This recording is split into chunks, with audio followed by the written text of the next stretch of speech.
Malembe, Malembe. Olá, olá. Hoje temos um convidado muito especial. Acreditem, atenção, que sairão daqui todos muito, muito abençoados. Mas, Eita glória! por isso, fiquem ligados. Ao meu lado tenho... Olá, olá, sentiram a minha falta, estive aqui ausente nos últimos 2 episódios, sei que eles estiveram a falar mal de mim e tudo aquilo que eles disseram é mentira, está bem? É fake news, não é? É fake news, muito fake news. É um gosto estar aqui com vocês e como aqui uma colega madrinha estava a dizer, vamos ter um episódio muito incrível, então fiquem nesse lado e vou passar aqui a palavra não ao meu vovô, porque já me proibiram de chamar de avô, mas ao JP. Olá. Muito boa tarde, bom dia, boa noite, não sei a hora que você está assistindo. O importante é que você está aqui no Malembe Malembe. Eu convido você a apertar o sininho aqui embaixo, porque assim, sempre que tiver um novo episódio, você é notificado, você é avisado. E como o Madrino disse, hoje um convidado de garbo e elegância, você vai gostar. Portanto, Madrino, por favor, introduza o nosso convidado de hoje. A quem eu passo a palavra ao nosso convidado, que desde já muito obrigado por poder estar aqui Eu conosco. que agradeço. Temos o pastor Augusto Souza. Augusto Souza. É. Quem é o pastor Augusto Souza? É um homem como os outros. Para quem não conhece. Bem, Portanto, quem não conhece, eu e a minha esposa pastoreamos a Igreja Zoe, em Lisboa. E pronto, e é isso. Nós temos uma dinâmica aqui no programa, que é a seguinte: o último convidado deixou uma pergunta para si. Ok. No final do programa, o senhor vai deixar uma pergunta para o próximo convidado, que nós não sabemos quem é. Ok. Portanto, vou lhe pedir para olhar para aquele monitor e o último convidado vai lhe fazer a pergunta que ele deixou. Olá pessoal, meu nome é Dandy Lisbon. Para o próximo convidado ou convidada, o que é que tu fazias para mudar o teu país? Bem, fazendo o que faço, obviamente eu não direi outra coisa senão isso. Eu acredito que a mensagem que pode mudar uma nação é o Evangelho, que começa com cada indivíduo, começa em cada casa, em cada família e influencia toda uma sociedade. Obviamente, isso não acontece da noite para o dia e também num universo de 10, 12 milhões de pessoas haverá muita gente que não vai querer saber do Evangelho para nada. Isaías disse: Senhor, quem é que obedeceu, não é? Ou ouviu a nossa pregação? Então nem todos obedecem à fé, mas a forma de mudar uma nação é com a pregação do Evangelho. Aliás, nós vemos que eu li isso, alguns, não sei dizer quem foi o autor, mas que atribuiu à pregação do Evangelho e aos avivamentos que houveram em Inglaterra a razão para não ter havido uma revolução, não é? Como houve em França. Então, o Evangelho traz a presença de Deus. O Evangelho leva uma mensagem de arrependimento. Nesses pregadores do século XVII e por aí, era muito comum, quando eles chegavam a uma cidade e pregavam o Evangelho, dívidas eram pagas, os cabarés fechavam, as tabernas fechavam, as pessoas reuniam-se para ouvir o Evangelho.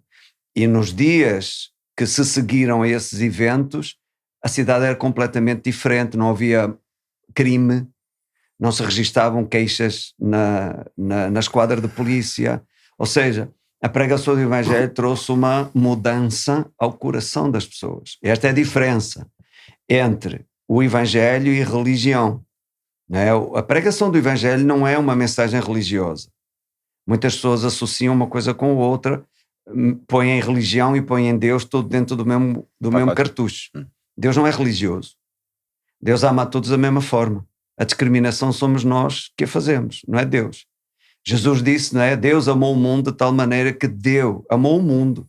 Amou o pecador, amou o ateu, amou o muçulmano, amou o judeu, amou o católico, a testemunha de Jeová. Deus amou toda a gente.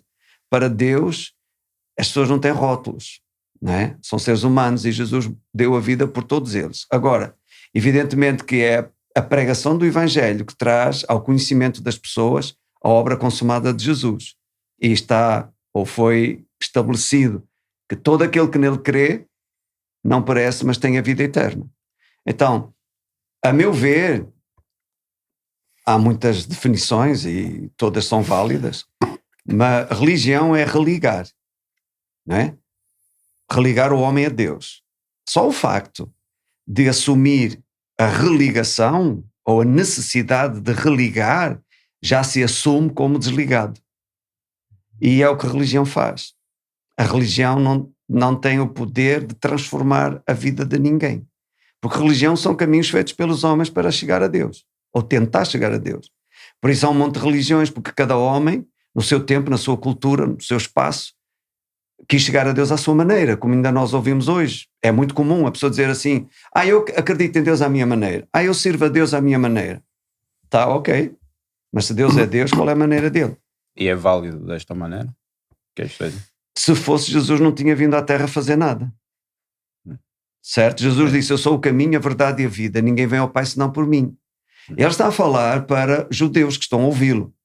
Pessoas familiarizadas com o pano de fundo ao qual Jesus está a referir. Jesus está a usar uma metáfora. No Velho Testamento, no tabernáculo, existiam 3 cortinas. Uma cortina dava acesso ao átrio. Outra cortina dava acesso ao lugar santo, onde só os sacerdotes entravam. E a terceira cortina dava acesso ao Santo dos Santos, onde o sumo sacerdote entrava uma vez no ano. Pronto. A primeira cortina, tradição judaica, ok? Não é Bíblia. Tradição judaica. A primeira cortina chamava-se caminho. A segunda cortina, de acesso ao lugar santo, chamava-se verdade. E a terceira cortina, acesso ao Santo dos Santos, chamava-se vida. Então Jesus está a dizer a eles, eu sou o caminho, a verdade e a vida. E ninguém vem ao Pai, porque a presença de Deus estava no Santo dos Santos, senão por mim. Então eles sabiam que Jesus estava ali a falar. Então se religião salvasse as pessoas, Jesus perdeu tempo e foi um grande desperdício. Foi um sacrifício grande demais para entreter pessoas. E aí está a diferença. Enquanto a religião são caminhos feitos pelos homens para tentar chegar a Deus, Jesus é o caminho feito por Deus para a salvação de todo aquele que crê. Então, não é de religião que nós precisamos. Nós precisamos é de Jesus.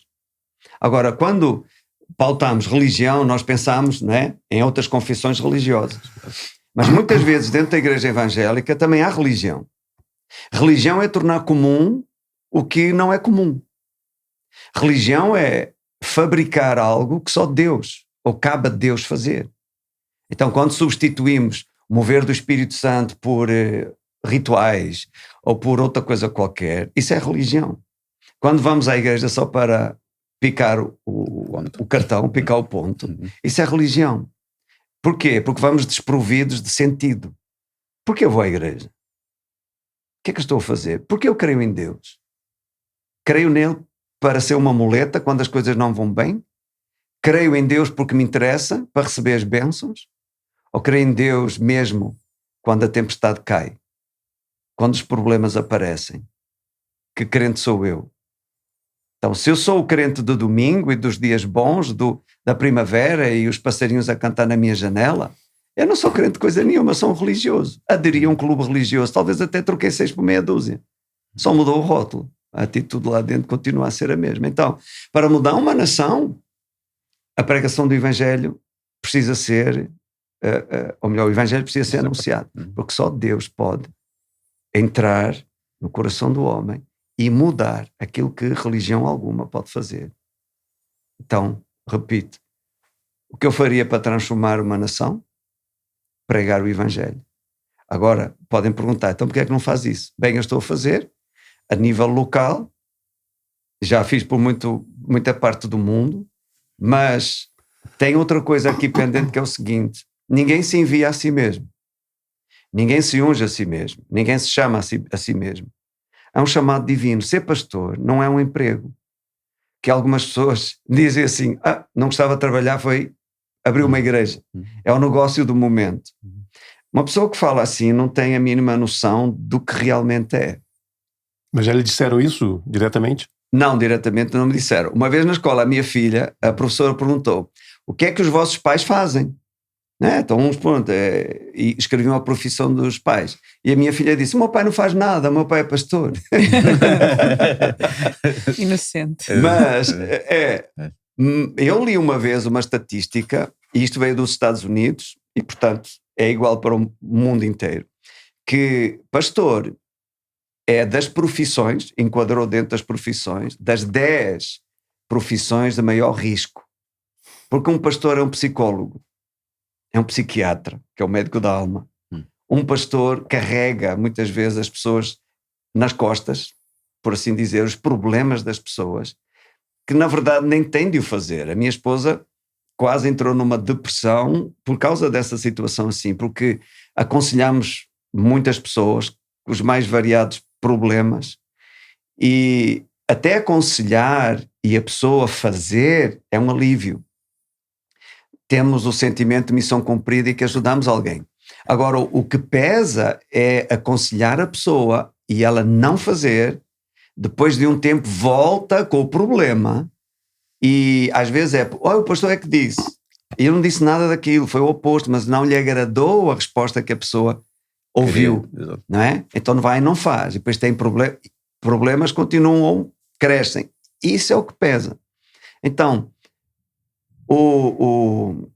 para pregar o evangelho para uma nação inteira, você tem que ser enviado. Você não pode fazer esse trabalho na sua força. Quando eu tinha 12 anos, eu tive que deixar a escola para ajudar a pagar as contas de casa. E fui trabalhar no duro, com 12 anos. O que é trabalhar no duro? Foi fazer o quê? Trabalhar no duro é, por exemplo, trabalhar de manhã à noite com uma picareta nas mãos. É carregar tijolo, sacos de cimento e por aí vai. Eu gostava porque em frente à minha casa estavam a construir uma casa e eu tinha sido carpinteiro 17 dias. Quando saí da escola fui para trabalhar numa carpintaria, mas não gostava daquilo porque era fechado, muito pó, ficava aquele pó no nariz ao final do dia para tomar banho. Não é que eu tenha problemas com tomar banho, mas é porque estava cheio de pó e fica aquele pó entranhado nas narinas, aquela coisa toda horrorosa. E eu não gostei também porque eles batiam. Eu era moço, não é? Eles chamavam, moço, anda cá, moço, oh, moço, aqui. Mas também me abriu os olhos, não é? Mas despedi-me, não quis mais. Então, em frente à minha casa, estavam a construir uma casa. E eu, como estava sem fazer nada, ficava lá sentado a olhar.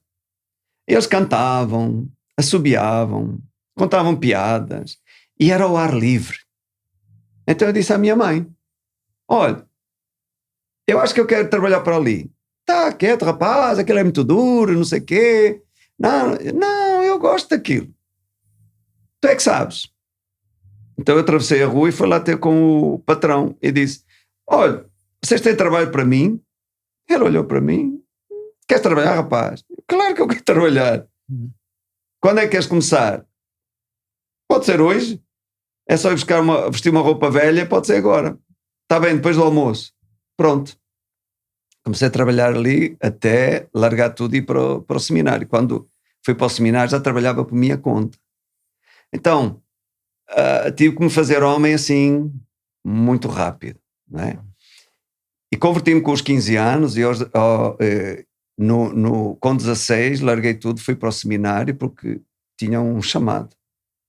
O chamado não é fabricado por nós mesmos. Portanto, quando alguém diz assim, eu gostei, simpatizei, abri uma igreja. Ele não é pastor de nada, ele reúne um grupo de pessoas. Uma igreja não é um grupo de pessoas que se reúne numa garagem ou numa sala. Isso não é igreja. Apesar de falarem de Jesus. Igreja, a Bíblia é bem clara, tem que ter o candelabro, isto é, a luz da palavra, a revelação da palavra, o Espírito Santo e o selo de Deus. E o mensageiro ali, o ângelo, Apocalipse fala disso, tem que ser uma pessoa levantada por Deus. O chamado, em 1 de Timóteo 1,9, diz que, aliás, 2 Timóteo, mas não importa, diz que nos salvou e nos chamou uma santa vocação, não segundo as nossas obras, mas segundo o seu próprio propósito e graça em Cristo Jesus antes do tempo dos séculos. O que quer dizer que o chamado é antes da pessoa nascer. Então, eu não tenho um chamado. O chamado tem-me a mim. É mais velho do que eu. Eu nasci para cumprir aquele chamado. E quando é que entendeu isso? Em que momento? E como é que isso aconteceu? Petra, primeiro eu nem sabia que essas coisas existiam, não é? A minha primeira, vamos dizer, o meu primeiro contacto com o sobrenatural e com Deus foi quando eu tinha uns 8 anos, não é? Primeiro a minha mãe quis-me abortar, porque ela separou-se do meu pai em circunstâncias drásticas e eu estava na barriga dela. E então ela tentou o aborto 2 vezes e não funcionou. Tanto que a enfermeira disse a ela: "Oh menina, Deus quer que esta criança nasça." E a minha mãe arrependeu-se, pediu perdão a Deus e disse: "Oh Deus, tens que me ajudar a criar esta criança", porque a minha mãe já tinha 4, eu fui o 5º. Pronto. Depois, quando eu tinha uns 8 anos de idade, eu contraí uma doença qualquer nos rins. Recordo-me perfeitamente, como se fosse hoje, de andar no hospital, eu ficava inchado, ficava amarelado, sentia fraqueza. E o médico que a minha mãe, o médico que cuidava de mim, era o Dr. Carvalho, um senhor de cabelo grisalho, tinha um R16 cor de limão. E um dia ele levou-me para eu fazer uma série de exames e foi à nossa casa levar o resultado dos exames. Ele entrou lá em casa e lembro dele dizer assim para a minha mãe: "Minha senhora, deixe o menino fazer o que ele quiser, leve-o onde ele quiser, dê-lhe tudo o que ele quiser, porque não podemos fazer mais nada por ele." Eu achei aquilo o máximo. Leva-me onde eu quiser, dá-me o que eu quiser, faz o que eu quiser. A minha resposta foi: "Mas não se preocupem, eu não vou abusar." 8 anos. Nessa noite a minha mãe disse-me: "Zezinho", ela tratava-me assim, "pede a Jesus para te curar." Como é que eu faço isso? Então ela ensinou-me, né? Ela dizia que eu orasse assim com as mãos, porque se eu fizesse assim, era para falar com a Nossa Senhora. Mas se eu fizesse assim, era para falar com o Nosso Senhor. E eu lembro... Já existia um protocolo a seguir. Parece que sim, não é? Tradição católica, não é? Sim. Os meus pais, a minha mãe, o meu pai, eu acho que ele nunca pôs os pés numa igreja, mas a minha mãe era católica de casamentos e batizados. Pronto. E então lembro-me da minha cama de madeira, com a grade ainda, uma colcha azul celeste, eu deitei-me, lá pus as mãos assim em cima do peito, olhei para o teto e disse: "Jesus, por favor, cura-me." E lembro-me de chorar, nem sei porquê, mas adormeci logo. No dia seguinte, pela manhã, a minha mãe veio-me acordar e eu estava perfeitamente bem, normal. Ela pegou em mim, levou-me ao médico, o mesmo, o Dr. Carvalho, foi a casa também com o resultado dos novos exames. E disse: "Onde é que estão os exames anteriores ali?" Rasgou-os à nossa frente. E disse: "Olha, não sei explicar, mas o seu menino está bem." Pronto. Aí começou, milagre. Foi o meu primeiro contacto. Então a minha mãe achou por bem colocar-me na catequese, para eu ter algum conhecimento de Deus, não é? E pronto, andei na catequese como a maioria das crianças no meu tempo, lá no norte, faziam. E foi com 15 anos quando eu me converti. Quando eu andava no liceu, a caminho de casa ficava a igreja católica. Eu saía do autocarro, ainda tinha que andar 2 quilómetros para chegar até a casa. Então, no meio estava a igreja católica. E eu entrava lá dentro, porque algo me atraía, embora eu não soubesse explicar o quê. Então lembro-me de gritar lá dentro, eu estava sozinho, e gritei: "Onde é que está a verdade? Eu quero saber a verdade, eu quero conhecer a verdade." Pronto. Fui-me embora e passou 2 anos, 2, 3 anos, e um dia a minha mãe diz-me assim: "Ó Zé, tu sabes que há um bruxo aqui na freguesia?" Eu tinha chegado do trabalho para almoçar. Eu disse: não quero saber disso para nada. É o fulano, o Zé Nel. Zé Nel era uma família muito conhecida na freguesia, porque os pais tinham uma mercearia e a minha mãe era cliente da mercearia. Ele era um jovem talentoso, ele tocava violino numa gravação das 4 estações de Vivaldi, eu creio que é, ainda no vinil. Ele é o primeiro violino. Ele foi financiado pela Gulbenkian e tocava numa orquestra na Suíça, onde estudava também. Tinha voltado, tinha-se convertido, ele estava doente, era uma doença que evoluía para lhe tirar a função motor até. Portanto, o destino dele seria uma cadeira de rodas. E numa das férias, ele foi a Porto Rico. Peraí que eu me perdi. Ele... Porque a senhora, sua mãe, lhe perguntou do bruxo. O bruxo, é esse mesmo. Ele é o bruxo. Ele é o que as pessoas pensavam ser o bruxo. Ok. Então ele foi a Porto Rico e assistiu uma campanha de um evangelista chamado Gigi Ávila e converteu-se. Então disse: oh Deus, eu quero que o meu trabalho, o meu talento contribua para o avanço do evangelho. Voltou para a Suíça e tal e tomou conhecimento do chamado dele. Ainda retaliou e tal, até que Jesus falou ao coração dele e disse: eu não quero o teu dinheiro, eu quero o teu coração. Então ele percebeu que Deus estava a chamá-lo para ele voltar para a terra dele e começar uma igreja e pregar o evangelho ali. Pronto. Então foi aí que as pessoas, fulano de tal, o Zé Nel, ele é José Lionel, é um bruxo. Ok. 2 ou 3 dias depois, eu chego outra vez a casa para almoçar e a minha mãe diz-me assim: olha, sabes quem é que passou aqui à rua? Quem? O Zé Nel. O bruxo. E ele convidou-nos para a gente ir à casa dele assistir a uma reunião. Eu disse: não, eu não quero nada disso, vá você, que eu não quero nada disso. Minha mãe, que era do norte, mulher de bigode, disse: não senhora, tu vais comigo e vais mesmo. Se a gente não gostar, nunca mais lá põe os pés. Porque eu não venho àquela hora da noite depois, porque a reunião era às 9 da noite, não venho depois àquela hora da noite sozinha para casa. E lá fomos. Eu sentei-me perto da porta, era na antiga mercearia, agora fechada, e tinham umas tábuas com umas colchas por cima, era ali. Eu sentei-me perto da porta porque eu pensei: qualquer coisa saio. Se isto começar a ficar meio estranho, eu saio. Mas eu era muito tímido, muito tímido.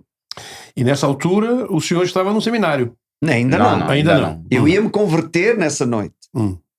Era o dia 19 de fevereiro de 1982. Dia do pai. 19 de dia do pai, fevereiro. 19 de março. O pai é de março. Então eu estou sempre à frente. Eu estou atrasado. Sim. Mas quando você é pai, todos os dias é dia do pai. E quando ele começou a falar, de repente, aqui dentro, é uma coisa que é difícil explicar racionalmente, aqui dentro, algo me despertou, do género: era isto que andavas à procura. A verdade, no fundo. É, porque ele abria a Bíblia e dizia às pessoas: olha a sua Bíblia, abra a sua Bíblia. As pessoas, eu não tinha nada, Bíblia nenhuma. A primeira vez que me falaram de uma Bíblia, eu era criança, eu devia, sei lá, ter 7 anos, estava a brincar no adro da igreja e um amigo meu perguntou-me: sabes o que é uma Bíblia? A Bíblia? Não, é um livro que fala de Deus, fala de Jesus. E quando ele disse isso, veio uma alegria tão grande no meu coração aqui dentro, mas eu não sabia explicar, e a brincar estava e a brincar continuei. Mas naquele momento, ele começa a pregar o evangelho. Eu disse: meu Deus, eu nunca ouvi isto, mas algo me diz que é isto que eu preciso. Então no final ele perguntou: quem é que está aqui que quer receber Jesus como seu Senhor e Salvador? E eu levantei a minha mão. Na hora a minha mãe deu-me um cotovelo. Rapaz, tu não precisas, tu não quiseres.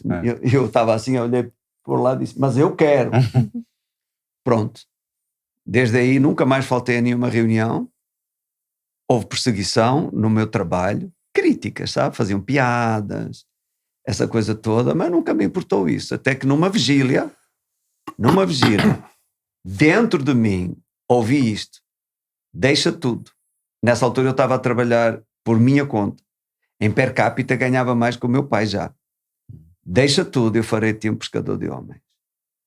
E pronto, terminei aquele trabalho que ainda estava a fazer, não aceitei mais trabalho nenhum. Falei com o meu pastor, que era o bruxo. As pessoas diziam que era o bruxo Por que porque... o rótulo de bruxo numa pessoa que, JP, na verdade, não é bruxo? Pronto. Porque naquele tempo e ainda hoje na mente de muitas pessoas, tudo o que contacta com o sobrenatural é bruxaria. É feiticeiro. Eles vão aos feiticeiros e não chamam feiticeiros nem criticam. Mas quando se prega o evangelho e vê-se pessoas a serem curadas, aquilo era um grupo familiar. Em outra freguesia ao lado, abriu-se um grupo familiar também com 46 pessoas que receberam Jesus porque viram uma senhora paralítica a ser curada e a andar. Toda a gente que ali estava entregou a sua vida a Jesus. Então, como corria o rumor e os testemunhos de que as pessoas eram curadas, libertas de demónios, de possessão demoníaca, e saíam de lá bem, não é? É bruxo. Porquê? Porque apesar das pessoas serem cristãs, quando precisavam realmente de algo que não estava na mão dos médicos, por exemplo, iam à bruxa. Então, como esses sinais aconteciam com ele, é bruxo. Entende a ideia? Uhum. Pronto. Então foi isso. Eu fiquei aqui com um gap na minha cabeça, porque o pastor tinha começado a ir à Igreja Católica, tinha feito a catequese e deixou... Primeira e segunda comunhão. Ok. E quando foi essa reunião e se converteu então ao cristianismo, se assim eu posso dizer, deixou de ir foi automático, não estava a ir, já tinha deixado de ir. Era para perceber aqui como é que foi este processo de transição. Esta transição. Sim. É assim, eu como criança fiz primeira e segunda comunhão por influência dos meus pais. De minha livre e espontânea vontade, eu fui à Igreja Católica algumas vezes, cheguei a ajudar na missa, o padre, uma vez enganei-me, porque aquilo tem uma altura, é na comunhão, que se toca uma sineta, e tem que se tocar no momento certo. Quando o padre diz alguma coisa, a gente faz, tim, eu enganei-me no tempo, tem, e o padre olhou para mim com os olhos, nunca mais foi ajudar a missa, porque o padre lá, ele tinha umas unhas assim maiorzinhas, parece que tocava guitarra ou não sei o quê, e quando nos apertava as orelhas, ele apertava a unha. Mas, Petra, há coisas que ficam difíceis de explicar. O apóstolo Paulo, quando foi arrebatado ao céu, fala que foi arrebatado ao terceiro céu, mas não sabe explicar se no corpo, se fora do corpo. Então, quando a gente vive situações do género, racionalmente, às vezes fica difícil, porque estamos a usar palavras de uma terceira dimensão para explicar coisas de uma quarta dimensão. Mas dentro de mim foi como se fizesse um clique do género, o caminho é este, anda nele. Embora, nas primeiras semanas de convertido, eu tinha um crucifixo na cabeceira da cama, da minha cama. Aquele crucifixo foi eu que fiz, quer dizer, eu fiz a cruz. A imagem do Cristo, o meu cunhado trabalhava numa metalurgia e um dia lá num caixote de peças para derreter, tinha parafusos, tinha restos de metal, estava lá a imagem do Cristo. E eu pedi se ele me dava aquilo, ele disse que sim. Ele veio para casa, lavei com ácido, que aquilo era metal amarelo, fiz uma cruz, preguei-o na cruz e pus na minha cabeça. E eu orava. Ajoelhado, mesmo depois de me converter, olhava para a cruz e orava.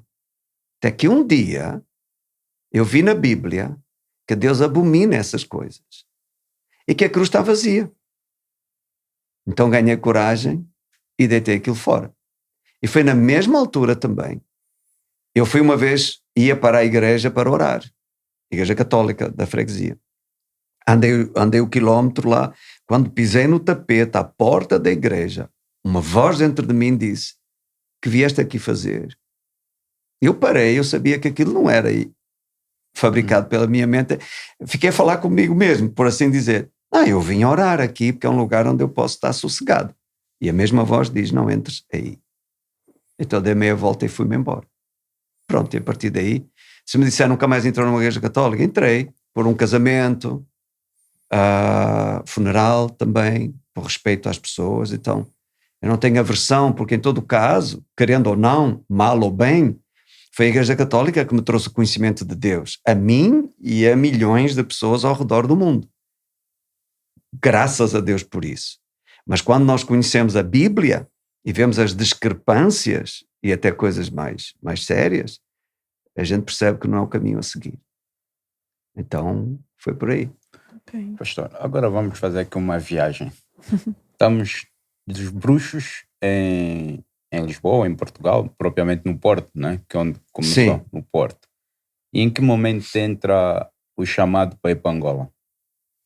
Isso já foi depois. Então, com 17 anos eu saí do seminário e com o meu pastor, José Leonel Ferreira, abriu uma igreja em Estarreja e colocou-me como pastor dessa igreja. Foi aí que começou tudo. Depois de 2 anos, eu saí de lá do norte e vim para Lisboa. E já foi dentro dessa denominação aqui em Lisboa que fui enviado para Angola. Eu era responsável por África, havia começado um trabalho lá, recém. Uma senhora veio fazer uns tratamentos a Portugal, a Lisboa, levou umas cassetes de vídeo, ainda era aquelas VHS, e reuniu umas pessoas e punha o vídeo. As pessoas vinham e começou a crescer, e era preciso um pastor lá. Então eu fui, na altura, para lá. E era o ano de 92. O meu filho tinha 6 meses. Claro que nós inicialmente íamos enviar outra pessoa, mas não havia mais ninguém. Então eu disse, não é, ao meu pastor, se não houver ninguém para ir, eu vou. Então fui. E assim foi um amor à primeira vista. Apesar de Angola de 92... Estava em guerra.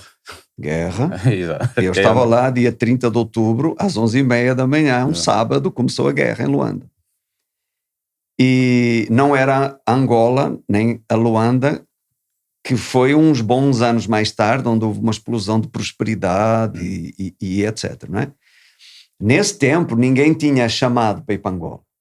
Eu recordo-me que, quando fomos fazer o check-in com a criança, a senhora do check-in perguntou à minha esposa: minha senhora, o que é que a senhora vai fazer com uma criança para Angola? Aí ela disse: nós somos missionários. Eu disse: ok, pois, está bem. E foi para mim, Angola foi uma universidade, um amor à primeira vista, como disse, um povo fantástico.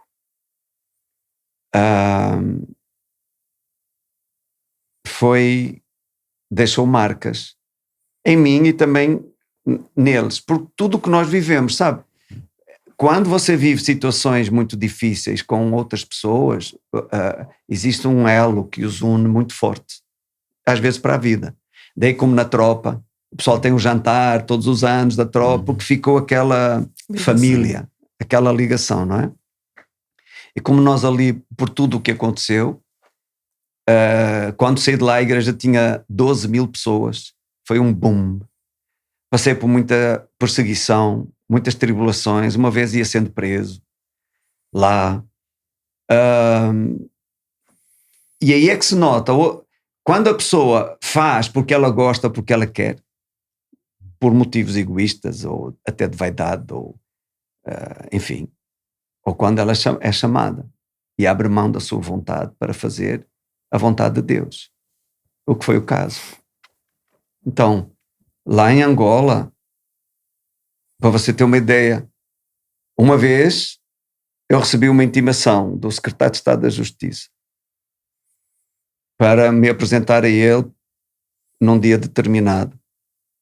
E as pessoas vinham falar comigo porque supostamente alguém, tinha levantado uma calúnia contra mim de que eu estaria a cometer algum tipo de crime para explicar a prosperidade da igreja e essa coisa toda. Eu não tinha cometido crime nenhum. Eu estava inocente de qualquer coisa que me acusassem, mas só seria inocente também se eles quisessem, porque estava na transição, não é? De uma ditadura Exato. para uma democracia. Pronto. Aí vinham as pessoas que eu aprendi a chamar os mensageiros da dúvida, que são pessoas que na sua boa intenção acham que estão a ajudá-lo e estão a cravar-lhe uma espada no peito. Então vinham e diziam, o pastor não se preocupe, porque se o pastor for preso, nós vamos cuidar de si lá. Porque os familiares aí tinham que cuidar dos presos, senão eles iam passar muito mal, desde levar colchão, alimentar, essas coisas todas. E vinha aqueles pensamentos e vinha o medo. E eu deixei entrar um medo. E note, aí eu aprendi, medo e fé são duas forças opostas, mas semelhantes. Porquê? A fé atrai a si o que você crê, o medo o que você teme. Então eu pensei desistir. Né? Eu estava com 22 anos por aí, eu pensei, o que é que eu estou aqui a fazer? Num país estranho. Eu sou o colono, porque ainda havia muito ainda esse ressentimento em algumas pessoas, não todos, os mais velhos. Eu só sou inocente se eles quiserem, eu vou-me embora. Aí comecei a pensar que desculpa é que eu vou dar para voltar para Lisboa, visto que fielmente estou convicto que Deus me trouxe para aqui. O que é que eu vou dizer agora? Então aquela desculpa que muito cristão dá por aí quando a coisa não lhe agrada num sítio e quer ir para outro. Sinto no meu coração que o meu tempo aqui está a acabar, ou acabou. Mas aí eu senti-me mal, não posso dizer isso. Estou a ser um hipócrita, porque eu não sinto nada disso, eu estou com medo. Então orei, literalmente eu orei assim, Senhor, eu só quero fazer a tua vontade. E para tu saberes que eu quero fazer a tua vontade, manda-me para Lisboa e verás que no mesmo dia eu embarco. Mas ele não disse nada. Eu pensei... Era uma oração bem tendenciosa. Não, literalmente, hoje eu olho para trás e rio, não é? E até penso, meu Deus, que vergonha. Mas na altura, você está a viver o momento. As emoções estão envolvidas. As circunstâncias não são favoráveis. Então eu pensei, vou embora por conta própria. Pago o pato, assumo o risco e vou embora. Nessa noite eu tenho um sonho. No sonho, eu sabia que estava nos escritórios, era tudo escuro, mas do escuro vem uma voz que disse assim, desiste de desistir. Eu queria chegar até essa frase. Onde é que entrava? Já respondeu. Duvida das dúvidas, porque o Senhor não deixará de cumprir a sua palavra. E o que tu pregas para os outros funciona. Aí eu acordei, era de madrugada, com aquelas palavras a bater na minha boca, na minha cabeça. Nós tínhamos, na altura eu pregava uma mensagem, na verdade tinha sido a mensagem do domingo anterior. Como transformar problemas em vitória. Foi a mensagem que eu preguei para a congregação. E eu pensei comigo, meu Deus, eu a pregar às pessoas como transformar problemas em vitória e eu, quando o problema surge, sou o primeiro a querer fugir. O que tu pregas funciona.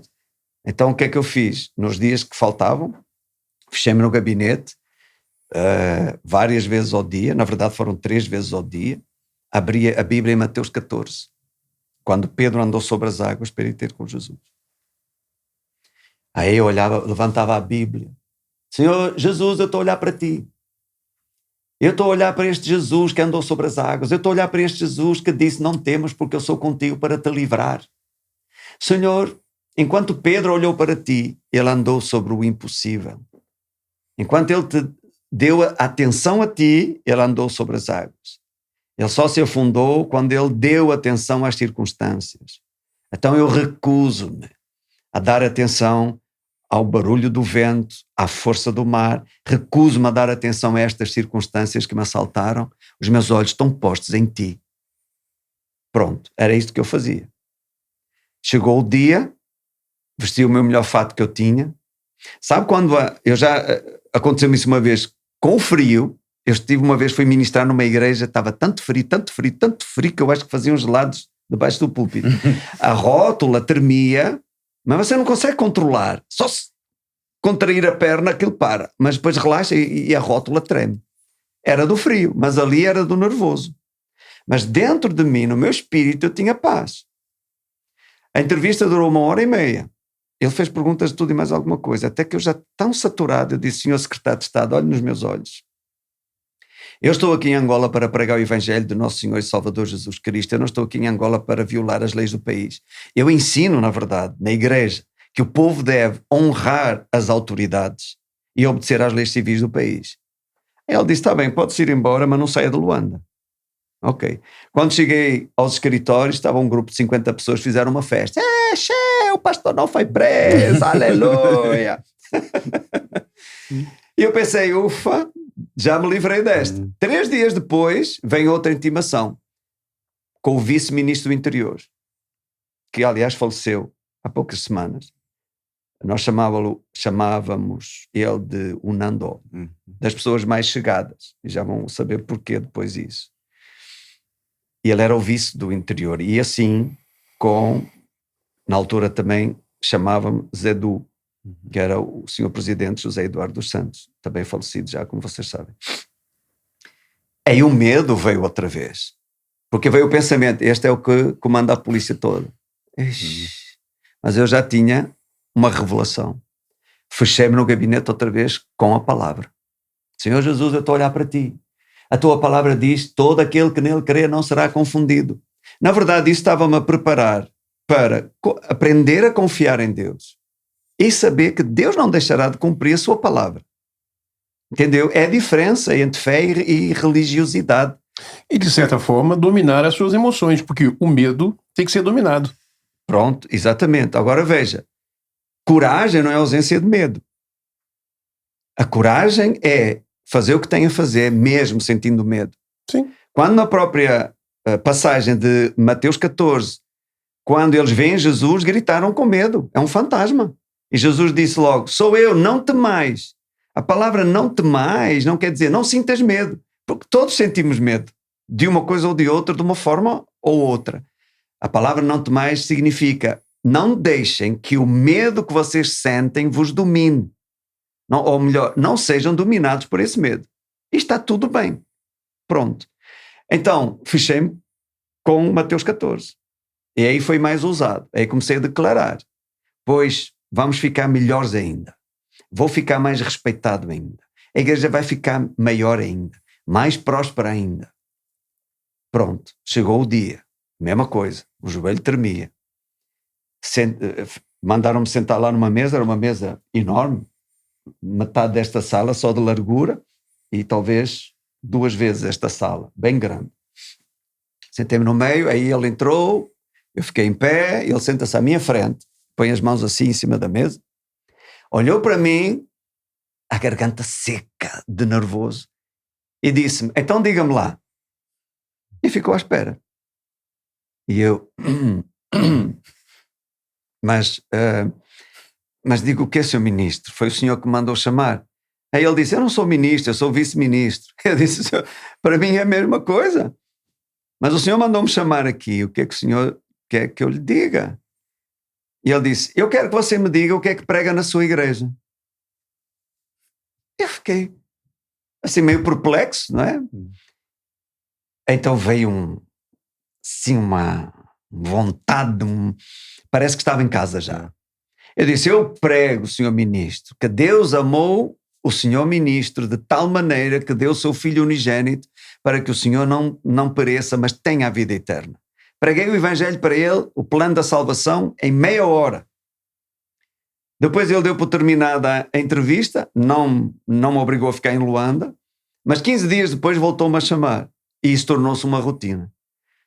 15 em 15 dias, 3 em 3 semanas. Mas com que propósito? Para ouvir a mensagem? Para ouvir a mensagem do Evangelho. Eu, numa dessas reuniões, ele diz-me assim, senhor pastor, Deus não é bom? Eu disse, senhor ministro, Deus é muito bom.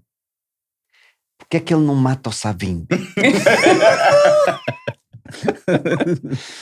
Eu disse, senhor ministro, Jesus veio por pessoas ou para pessoas como Dr. Jonas Malheiro Savimbi, pessoas como o senhor ministro, pessoas como eu.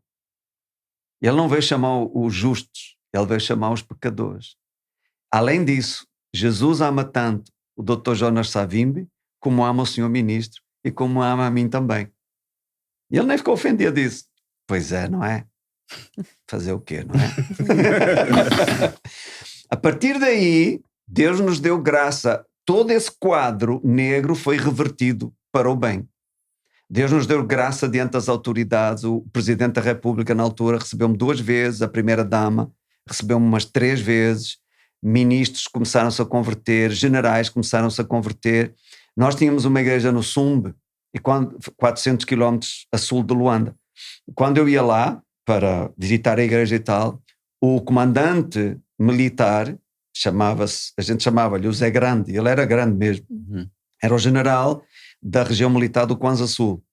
Ele saía para o quartel para eu ficar na casa dele, dormir no quarto dele, porque ele disse, não, a minha casa é para o senhor pastor e a sua comitiva.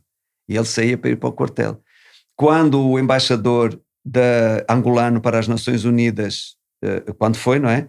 O presidente convidou-nos para irmos à festa de despedida do presidente. Quando o Papa João Paulo II foi a Luanda, o presidente convidou-me para ir receber o Papa no aeroporto. Então, Deus nos deu graça, a igreja teve um boom. E o senhor foi receber o Papa? Eu fui receber o Papa, apertei a mão ao Papa. E era um senhor muito simpático, João Paulo II. Era um senhor simpático. Não tive muito tempo com ele, porque tem aquele protocolo de Estado, guarda-costas, meu Deus, por todo lado, e aquela coisa toda. Mas enfim, para mostrar que Deus foi glorificado. Então, Deus não é glorificado quando nós desistimos. E aí é que está a diferença. Quando você tem um chamado de Deus, ou melhor, o chamado tem a si, ele tem controle sobre a sua vida. Você vive para fazer aquilo. Uma vez eu pastoreava uma igreja em Braga, ano 2000. Eu tinha muito tempo livre. A igreja tinha à volta de umas 100 pessoas. E tinha tanto tempo livre que eu pensei, eu tenho que fazer alguma coisa. Então havia um irmão da igreja que tinha um negócio de calceteiro. Sabe o que é isso, não é? É aquelas pedrinhas que põem nos passeios. Sim, calçadas. Calçadas, pronto. Pedrinhas ou tem outros materiais. Eu fui ter com ele, disse, irmão António, você precisa lá de mão de obra? Ele disse, dá sempre jeito. Para quem é, pastor? É para mim. Você, pastor. E viu as minhas mãos. Você tem umas mãos muito delicadas. Não se preocupe que isto aqui, os calos aparecem depois. Está bem, meio constrangido, mas se você quer, pronto. E eu fui. 3 semanas que eu trabalhei lá, estava calor. Foi em Famalicão. Estava calor, bem debaixo daquele sol tórrido. Mas eu lá estava. Até que eu tenho um sonho. E no sonho, eu ouço uma voz que me diz assim, andas distraído com muitas coisas. E eu entendi. Ou seja, eu não vivo para fazer estas coisas. Eu vivo para um chamado que está sobre a minha vida desde o ventre da minha mãe. Então eu fui falar com ele, expliquei-lhe, ele entendeu perfeitamente o assunto e não fui mais. Claro, não fiquei em casa de braços cruzados. Me dediquei-me mais à oração, ao estudo da palavra de Deus, etc. Então, essa é a minha vocação. Eu vivo para isso. Não sou mais de mim mesmo, mas vivo para agradar àquele que me deu vida. Se não fosse ele, eu nem a luz do sol eu via. Que me salvou, Angola, na guerra. Querem ouvir essa história aí? Temos tempo? Temos. Okay. Como eu disse, a guerra estourou dia 30 de outubro de 1992, às 11h30 da manhã. Eu saí da cidade de Luanda às 11 horas da manhã. Estavam barricadas por todos os lados. O governo tinha distribuído armas pela população, porque havia 3 datas. As pessoas mais chegadas ao governo sabiam disso, mas ninguém me disse nada. 3 datas possíveis, porque houve as eleições. Qual era a ideia? Foram distribuídos comitês políticos pelos partidos, só que naquele tempo a UNITA foi pondo soldados dentro dos comitês, eram vivendas, assim, numa vivenda estavam 90 homens, do género, isto foi o que me soou, ou ganhavam democraticamente, ou tomavam o poder pela força. Pronto. Então, como não ganharam as eleições, os soldados começaram a sair das casas E começou a guerra. Quando passa um veículo da UNITA com uma metralhadora em cima e abre fogo contra a Rádio Nacional. Pronto, aí começou a guerra. Então o governo tinha distribuído armas pela população, já suspeitando que isso poderia vir a acontecer. Então, eu saí por volta das 11 horas, porque nós tínhamos adquirido um terreno no Grafanil, mesmo ao lado do quartel do Grafanil, para construir a igreja, as novas instalações. E combinamos fazer uma festa lá. Então estavam à volta de umas 2.000 pessoas, autocarros e etc. E fomos dar graças a Deus, fizemos uma festa, jogámos a bola. E isto até às 5 horas da tarde. Quando às 5 horas da tarde regressávamos à cidade, a polícia não nos deixava entrar. Disseram, a guerra começou. Ora, todos os dias em Luanda se ouvia tiros. E todas as noites. Até saiu uma vez um artigo num jornal, uma coluna lá, não sei o autor, que disse o santo tiro de Luanda. Ou seja, o tiro já estava canonizado por tão comum que era. E nós ouvíamos tiros, mas eu pensei, a guerra começou. Mas tiros a gente sempre ouviu. E ela disse, não pode, porque a guerra começou mesmo. Então mandou-nos entrar para um Museque. Museque é uma favela, um bairro de lado. E eu fiquei ali sem saber o que fazer, nem para onde ir, porque eu morava no Alvalade, que era precisamente o lado oposto àquele onde nós estávamos, da cidade. Então estávamos ali, as pessoas conheciam-nos, nós ainda tínhamos camarão na mala do carro, que tinha sobrado da festa, começámos a distribuir pelas pessoas e tal, e um morador disse, pastor, vem cá, e faz-me assim, levanta a camisola e mostra uma pistola. Eu disse, tu queres uma? Eu disse, não, obrigado, não, eu estou bem, obrigado, não quero. Nisto, estão a ver aquele helicóptero que aparece no filme O Rambo? Aquele helicóptero soviético de 2 pilotos? Pronto. Para em cima do Museque, mesmo em cima da rua. E não era o Rambo. E não era o Rambo. Mas parece que eu estava no filme, a 3D do Rambo, não é? E foi assustador. De repente eu fiquei sozinho na estrada. Não por coragem, mas porque fiquei bloqueado, sem saber o que fazer nem para onde ir. Então fiquei a olhar. Também. Como? O medo também faz isso, bloqueia. As pessoas que fogem logo, as pessoas que ficam Pronto, bloqueadas. Eu fiquei bloqueado assim, a olhar, dava para ver a feição do rosto dos pilotos. A disparar para o campo que estava atrás do Museque, onde estavam soldados da UNITA, a progredir no terreno. O ruído da rotação da hélice, a metralhadora do helicóptero a disparar e enviar aqueles rockets, aquilo, e o pó todo no ar, e a chapa de zinco das cubatas a bater. Foi um cenário assim assustador. Depois ele vira assim, é uma coisa impressionante. Nisto chega um dos nossos líderes da igreja, um presbítero, é o Pascoal. O Pascoal e a esposa, a Bela. E ele disse, pastor, você não pode ficar aqui. Venha para a nossa casa. Eu disse, está certo. E segui o carro.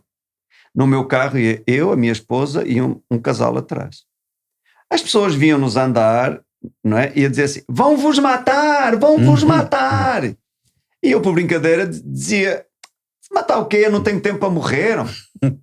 Mas eu não sabia realmente para onde eu estava a ser encaminhado. Entramos na Avenida dos Combatentes. Ora, é uma... Não sei agora, mas naquele tempo... Entraram na Avenida dos Combatentes. É. E na Avenida dos Combatentes o passeio era debaixo do prédio. O prédio era avançado e o passeio por baixo. E tinha os pilares. Atrás dos pilares estavam tropas do governo a fazer fogo para tropas da UNITA que estavam nos terraços dos prédios em frente. Havia um fogo cruzado. E é justamente onde nós nos vamos meter. Ou seja, os combatentes estavam a combater. Liguei os intermitentes do carro, vamos para aí a 20 a hora, uma coisa assim. Alguém dentro do carro gritou, vamos orar! E eu disse, não, aqui ninguém ora. Orar agora é mais sinal de desespero do que sinal de fé. Vamos declarar a nossa confiança nas promessas de Deus. Então, o casal atrás abriu a Bíblia no Salmo 91. Aquele que habita nos esconderijos do Altíssimo, à sombra do Todo-Poderoso descansará. Direi do Senhor, Ele é o meu Deus, o meu refúgio, a minha fortaleza, nele confiarei. E por aí vai. E eu disse, ponham as mãos à vista. Então abriram as janelas, puseram as mãos de fora, eu pus as mãos em cima assim do volante e fomos andando. Bem, escusado será dizer, estou num cenário de guerra. Há pessoas caídas, enfim, é um cenário desolador. E aí a uns 50 metros à minha frente aparece um soldado, com aquelas metralhadoras pesadas de fita, sabe? Trazia a fita assim à volta do corpo e a metralhadora assim e olhar para a frente, na nossa direção. Naquele momento eu olhei para aquilo e disse, eu estou pronto para ir para casa. Ou seja, estou pronto para morrer. Mas não vou. E ninguém aqui dentro vai. Porque Deus fez-me promessas e ainda não se cumpriram. Eu digo sempre por brincadeira, não estou a ver Deus fazer uma promessa e depois dizer, ups, ei pá, não pensei nisto, e agora? Morreu. Não é? E isso é o que nos dá segurança. Quando eu saí do seminário, Deus deu-me um sonho daquilo que eu iria estar a fazer até o final dos meus dias. Ora, ainda não se cumpriu. E naquele tempo, menos ainda. E isso me trouxe segurança naquele momento. Vamos andando devagar e o soldado continua a olhar em frente. Ora, você está a 50 metros dele, mesmo que ele esteja a olhar para uma coisa que está ao seu lado, a sensação que você tem é que ele está a olhar para si. Fui andando e ele não se mexeu. Eu tive que desviar o carro e passei a meio metro dele assim. Quando passo, olho para ele e ele está imóvel, a olhar na mesma direção, na mesma posição. Nem, ao menos podia olhar para ver dentro do carro, há armas aí, quem são estes? Porque na altura a UNITA estava a movimentar-se na cidade em carros civis. Então, quando vinha um carro civil a alta velocidade ou com um aspecto estranho, já abriam fogo. E depois, olha, era inocente, olha, paciência, já foi, é guerra. Ele nem olhou para nós, e seguimos e fomos para a casa do Pascoal. Ora, ele vivia no 5º andar, era o último, por sinal. Só que a água não chegava lá acima. Quem é da Luanda daquele tempo sabe que é verdade. A água era no resto do chão. Então sempre tínhamos que descer. Quando chegamos à casa dele, éramos 21 adultos e 2 crianças. A Bela, a esposa dele, não estava à espera de receber aquela multidão. A casa tinha um quarto, uma casa de banho e uma sala. Então, quando chegou a hora de jantar, ela trouxe 2 galinhas, como se chamava na época, no churrasco, para a mesa, e disse, pastor, pode começar, sirva-se, e depois nós a seguir. Eu disse, não, sirvam primeiro as mulheres que partam aos pedaços, sirvam primeiro as mulheres e as crianças, e nós homens ficamos para o final. Mas vamos dar graças a Deus primeiro. E demos graças por nos salvar, por estarmos todos juntos ali, graças por aquele alimento também. Ora, quando olhamos para as 2 galinhas, 21 adultos, 2 crianças, está na cara, é pouca comida.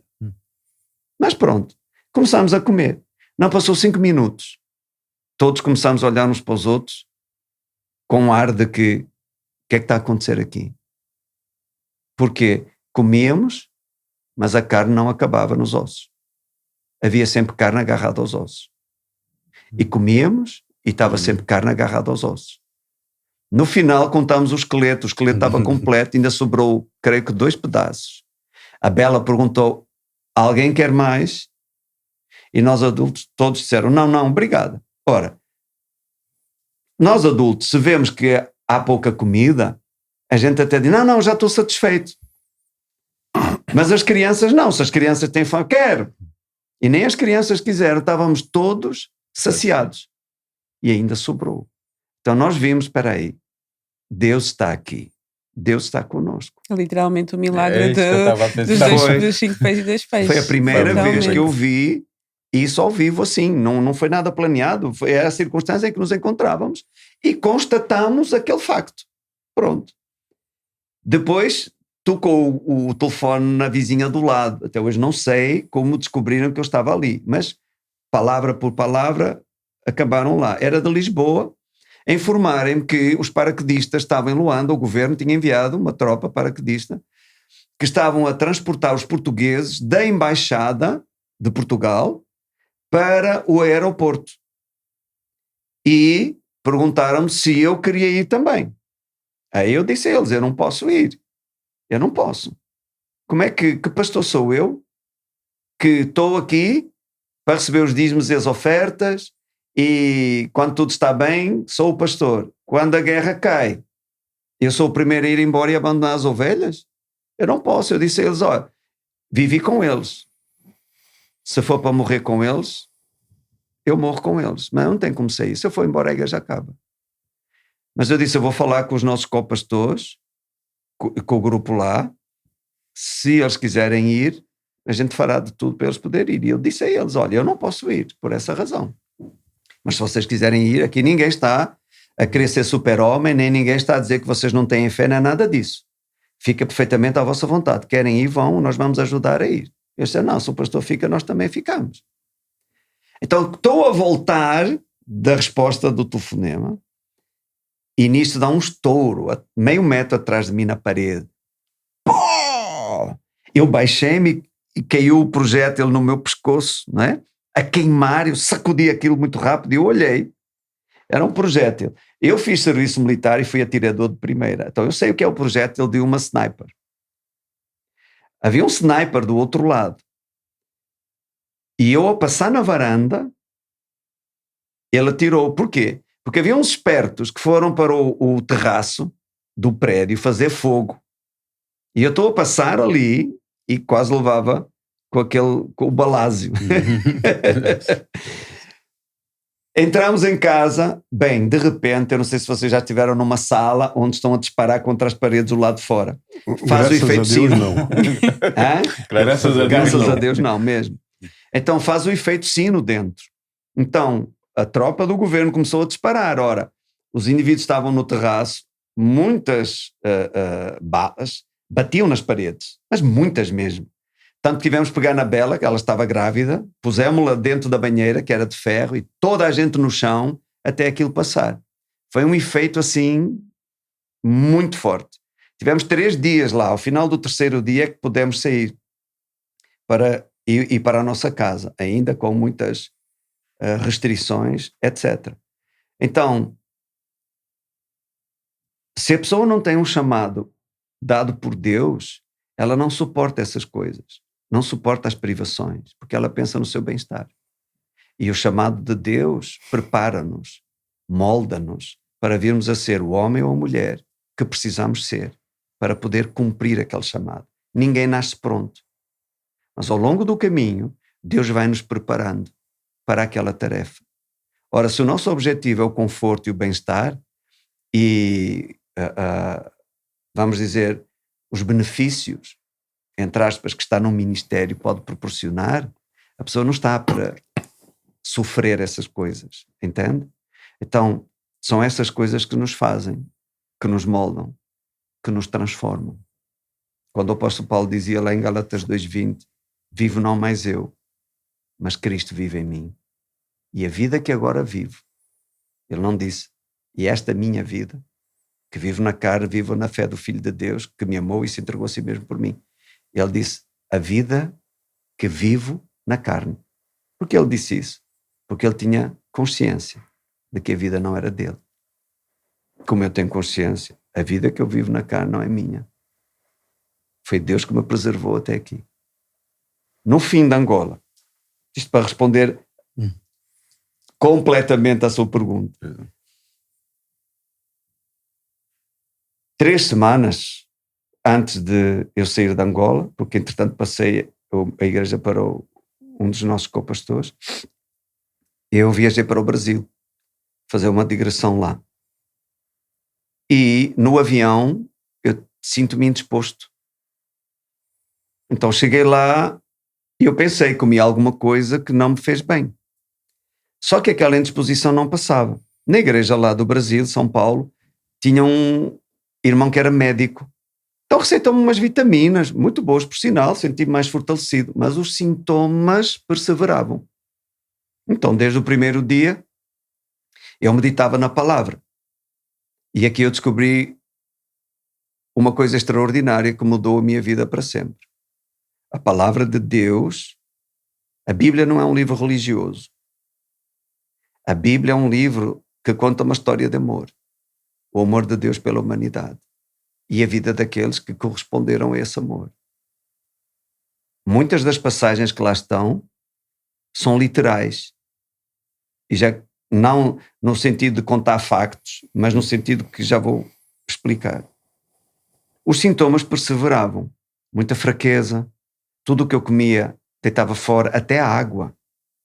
3 vezes fui ao hospital para levar soro na veia, para me ter de pé. Na altura, eu era bem magrinho, bem magro. E também se deve à questão da Angola, porque durante 3 meses só fazia uma refeição quente, e a refeição quente era um ovo e 2 salsichas. Não havia mais nada, absolutamente mais nada para comer. Porque Luanda, não sei agora, mas Luanda vivia de importações. Angola. Então, por causa da guerra, os barcos não atracavam. Então não havia nada para as pessoas comer. Bem, então eu estou lá com esses sintomas. Eu meditava na palavra de Deus sobre cura divina. Né? Eu sou o Senhor que te sara, o número dos teus dias cumprirei. Salmo 103, 2 e 3. É Ele que perdoa todas as tuas iniquidades, sara todas as tuas enfermidades. E Provérbios 4, 20 a 22. Filho meu, atenta para as minhas palavras. As minhas razões inclinam os teus ouvidos. Não as deixes apartar-se dos teus olhos. Guarda-as no íntimo do teu coração. Coração, espírito humano. Porque são vida para os que as acham e saúde para todo o seu corpo. Eu meditava. Na primeira semana eu dizia, prefiro morrer a acreditar do que viver a duvidar. Pelas feridas de Jesus eu já fui sarado. Está decretado, não pode ser revogado. Jesus disse em João 10,35, a escritura não pode ser anulada. Ora queremos, ora não queremos. E se eu, como pastor, pregador, não creio no que a Bíblia diz, sou hipócrita, porque estou a enganar os outros, estou a dar algo aos outros que não funciona para mim. Ou estou a dar aos outros o que eu não quero ter o trabalho de tomar também. Então prefiro morrer a acreditar do que viver a duvidar. Passou a semana, os sintomas os mesmos. Na segunda semana, todos os dias, eu declarava esses versículos bíblicos, não é? Isaías 53, 4 e 5, Salmo 103, Provérbios 4, Mateus 8, 16, 17, 1 de Pedro 2, 24, estava na minha boca e no meu coração essa palavra. Bem, segunda semana eu disse assim, Senhor, se eu morrer, vão pôr na minha lápide, aqui jaz um homem que confiou em Deus e morreu doente. Senhor, isso não vai acontecer porque a tua palavra diz, Romanos 10, 11, todo aquele que nele crer não será confundido. Eu não serei confundido. E veio a terceira semana, os mesmos sintomas. No final da terceira semana, o médico lá disse, eu acho que o pastor tem malária. Eu disse, não, doutor, tenho nada. Eu vi pessoas com malária em Angola e aqui o branco do nosso olho fica amarelo-limão. Literalmente, amarelo-limão. Eu disse, eu tenho os meus olhos normais. Mas ele disse, há diferentes tipos de malária. Oh, ok, não sabia. Então levou-me ao hospital Emílio Ribas, em São Paulo, que é um hospital de doenças infectocontagiosas. Era uma segunda-feira, 5h20 da tarde. Tiraram-me sangue e mandaram-me chamar. Eu entrei na sala e estava uma secretária, um médico, devia ser o chefe de equipa, sentado à frente, tinha os outros médicos ao lado e este também, médico que era da igreja. Eu disse, pastor, sente-se. Eu sentei, cumprimentei-os e tal. E ele olhou para mim e disse isto. O senhor sabe que já devia ter morrido?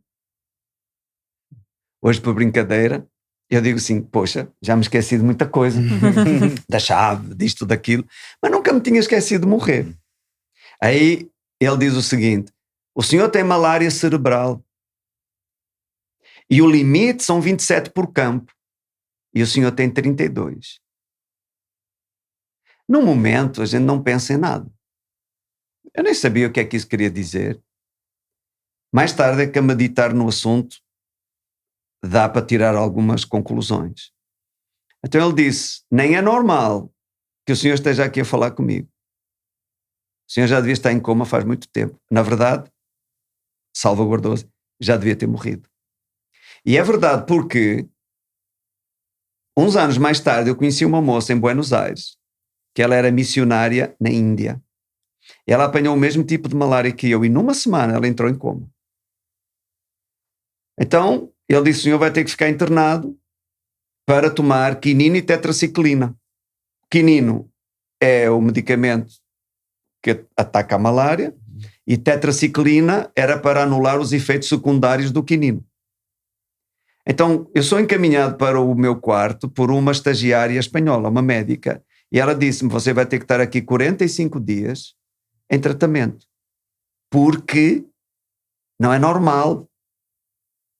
E eu disse a ela: doutor, eu não tenho tempo para estar aqui tanto tempo. Eu vou sair daqui em tempo recorde. Ela deu um ar de riso. Ela deve ter pensado: agora é que o vírus lhe atacou o cérebro. Está a alucinar. Eu recordo naquela noite, segunda-feira, estou com o soro na veia, olhei para o teto e disse: malária! Dei um berro. Levanta-te do meu corpo e vai embora.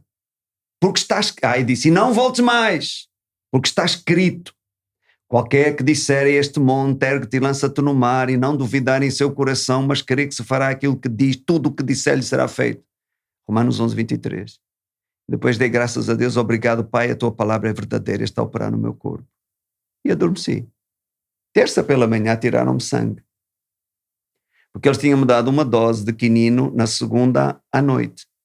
E tiraram-me sangue para ver a reação, se eu iria tomar o medicamento via oral ou intravenoso. Levaram, na quarta-feira, terça e quarta não estava a equipa médica, disseram-me que o sangue tinha sido para analisar, mas só na quinta pela manhã é que estava o chefe lá da equipa.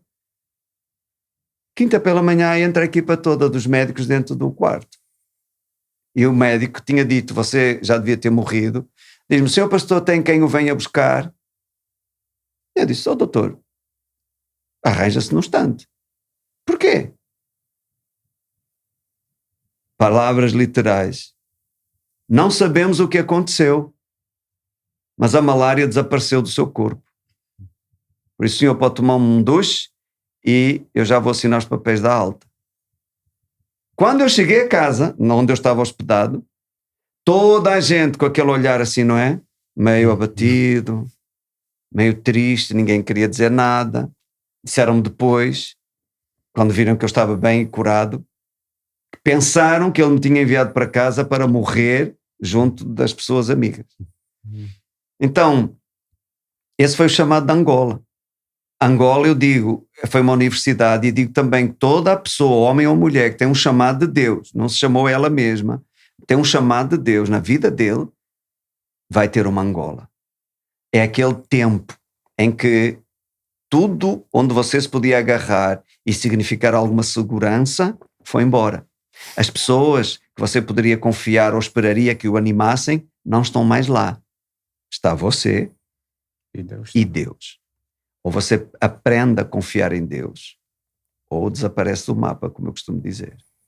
Essa foi a minha Angola, que mudou a minha vida para sempre. Estamos mesmo Bem, no final. sim, o tempo está a passar muito rápido. Eu queria fazer uma pergunta. Eu também quero fazer duas perguntas. Tá, então, para um pastor que pastoreia há tantos anos, qual é que é o principal desafio? E pegando até na primeira pergunta do podcast, o que é que faria pelo país e pregaria o Evangelho, qual é que é o principal desafio que encontra hoje em dia em pregar, se calhar comparado há 40 anos, e que nós sabemos que a tendência é o povo esfriar-se e ser cada vez mais difícil trazer a palavra de Deus para as pessoas, e para alguém que também esteve em África e prega na Europa, não é? Que também sei que é diferente. Qual é que é o principal desafio que encontra para levar a palavra de Deus às pessoas hoje em dia? Aqui na Europa, em Portugal mais concretamente, é assim, tornou-se quase que um pensamento coletivo. Tudo que não é católico é uma seita. E, de uma maneira geral, criou-se esse... Eu sei que há exageros, infelizmente não me revejo nesse tipo de comportamentos de muitos pastores e líderes, não quer dizer que eu seja melhor que os outros, simplesmente somos diferentes. Tem coisas que não me revejo nesses comportamentos, que é o exagero na questão financeira. Quase que esmifrar as pessoas, não é? Como se te torce um pano molhado, torce até a última gota. Não me revejo nesse tipo de comportamentos. É bíblico, está na Bíblia. E procuramos andar sempre dentro do que a palavra de Deus diz, dentro do conhecimento que temos. Mas sabemos perceber que tudo que sai do equilíbrio sai do propósito de Deus. Pronto. Mas criou-se essa mentalidade que os pastores e as igrejas só querem o dinheiro do povo. Então, na verdade, a pessoa foge daquilo que ela anda à procura. Rejeita o remédio que lhe podia fazer bem só porque lhe disseram que sabe mal. Como os discípulos gritaram, é um fantasma. Porque havia a tradição, a superstição, quando um pescador em alto mar visse um fantasma no meio de uma tempestade, era naufrágio, certo? Bem, eu não sei como é que podem ter feito isso, porque se foi naufrágio certo, como é que escaparam para dizer que viram o fantasma? Não é? Mas adiante, superstição é assim mesmo, não se explica, né? Passa de boca em boca. Então, na verdade é o que as pessoas precisam, só que a pessoa já julga antes de ver. A mim, quando eu me converti, os meus colegas de trabalho criticavam-me e dizendo, eles lá a partir da meia-noite põem-se todos nus. É o quê? Você viu? É o que dizem. Você esteve lá? Ou seja, coisas, como dizemos, do arco da velha. Serve tudo para denegrir a imagem. Obviamente, sabemos quem está por detrás desse tipo de comentários. É o inimigo, que é real, que existe a luz, existem as trevas, existe o bem, existe o mal também. E Deus é real, o diabo é real também. Pronto, qual é o grande objetivo do diabo? Separar as pessoas de Deus. Deus sempre quis o homem com ele, criou o homem para si, soprou dentro do homem do seu próprio fôlego. Então nós carregamos em nós o Espírito, é o que saiu de dentro de Deus. O objetivo de Satanás é, uma vez que ele foi expulso do céu, porque não conseguiu os seus objetivos, agora é afastar o homem de Deus. E para o fazer, vale tudo. Pronto. Desde que o homem não se chegue a Deus. Então, o meu maior desafio, como hoje em dia, é assim, tem dois aspectos, ok? Um é isso que eu acabei de referir. As pessoas têm esse paradigma. Nasci católico, vou morrer católico. Aí você pergunta, que espécie de católico você é? É de casamentos e batizados. Outros não são absolutamente nada, nunca puseram os pés na igreja, fazem tudo o contrário. São os católicos não praticantes, como dizem. Pronto. Eu não sei até hoje o que é ser um católico não praticante, porque se é um católico não praticante, não é católico.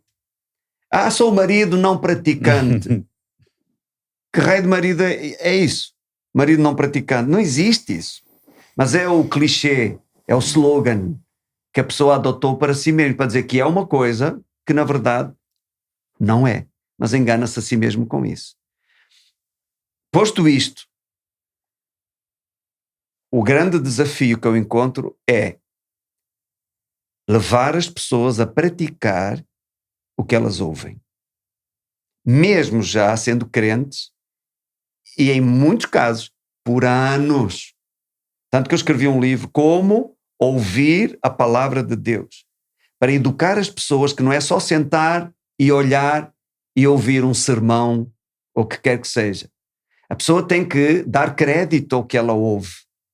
O apóstolo Paulo disse assim, a palavra de Deus opera em vós os que crestes. Então o que crê vai ver os resultados da palavra de Deus operar na vida dele. O que não crê no que está a ouvir, estar a ouvir uma mensagem, até inspirada por Deus, e estar assim ao telejornal, é a mesma coisa. Então o meu grande desafio hoje é levar as pessoas a praticar o que elas ouvem. E isso é algo que me excede, ultrapassa a fronteira da minha influência, digamos assim, porque, por exemplo, aqui, vocês estão os três diante de mim. Eu dei o testemunho, referi que partes da Bíblia são literais, acabei por não dizer isso, quando lá em Provérbios diz que a palavra de Deus é vida e saúde. Então, mais tarde, ao meditar no assunto, eu cheguei à conclusão que eu não estava a viver a minha vida natural, eu estava a viver a vida da palavra de Deus que eu coloquei no meu coração e na minha boca. Esta é a palavra da fé. De acordo com Romanos 10, a palavra da fé está na tua boca e no teu coração. Se em teu coração creres que Deus ressuscitou Jesus dos mortos e com a tua boca o confessares, serás salvo. Com o coração se crê, com a boca se confessa. É assim que a fé funciona. Mas vocês estão a ouvir isto, vocês não são obrigados a acreditar, Vocês, agora daqui vocês tiram muitas ilações. Podem pensar, o poder da psique, ou histórias, ou não é bem assim.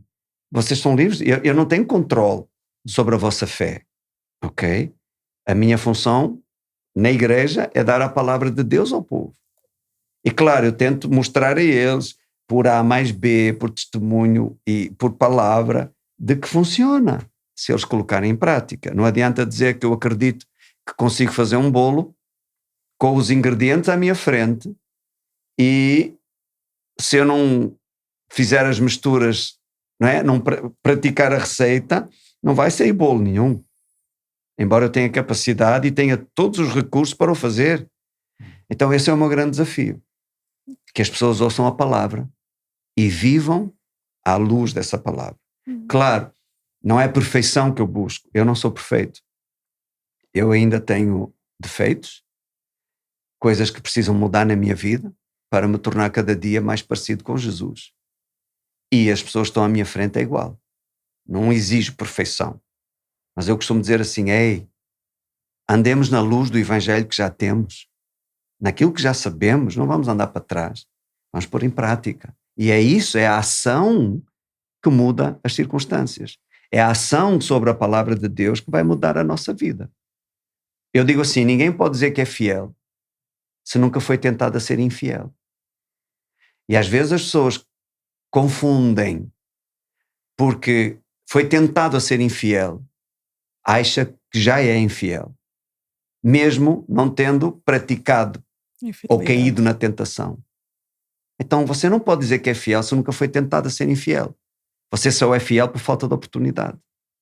Você não pode dizer que é uma pessoa íntegra se nunca foi tentado a mentir. Falta de oportunidade.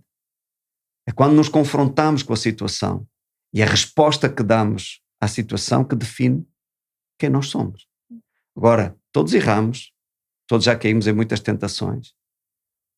O nosso passado não define quem nós somos. O que define quem nós somos é o que nós fazemos depois que caímos. Essa é a diferença.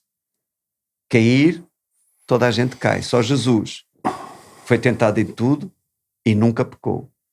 Então cair, toda a gente cai numa coisa ou na outra. Nem que seja falar mal de alguém ou criticar alguém ou mentir. Uma mentirinha branca que não prejudica ninguém. A própria pessoa. Mentir é mentira. Então, isso não nos define. O que nos define é o que fazemos depois. Temos que ir mesmo para as últimas perguntas. Pastor, peço desculpa por então, se interromper. depois nos arrependemos e queremos seguir adiante, voltamos as costas ao erro, isso define que dentro de nós habita a natureza de Deus. Porque o que acabamos de fazer não condiz com a natureza que carregamos. Se perseveramos no erro, também define quem nós somos.